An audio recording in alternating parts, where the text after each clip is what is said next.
The construction project is the replacement of circa 300 tonnes of surface course of the runway pavement.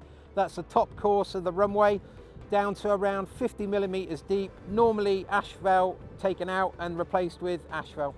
So the project really is to a continued maintenance of the runway, and it's not only about removing defects, it's about improving services, changing LGL systems, upgrading systems, undertaking rubber removal, line marking, all of those intricate bits of work that can only be done when we have prolonged periods of runway where we can get access to.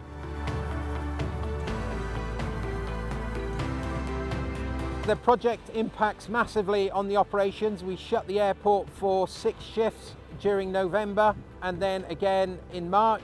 That is the only time that we have to do the work on the runway, because we operate 24 hours a day, 7 days a week with our passenger and cargo operation.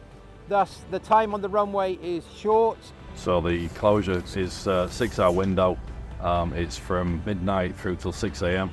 with an hour's grace at the end for the airport to do the security sweep, so we have to be out the gate for 5 a.m. In terms of a strategy, it's detailed planning that goes into it, a 15-minute window program, which is monitored throughout the shift and reported back at every sort of 90 minutes to the client, confirm everything's on target, make sure there's no surprises when it comes toward the end of the shift.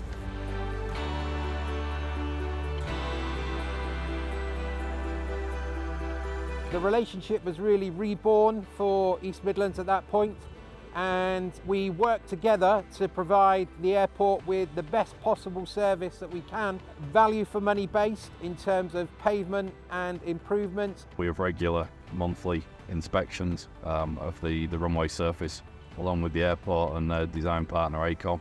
Including all of the environmental impacts that you'd expect and the innovations around pavement improvements that we're looking for.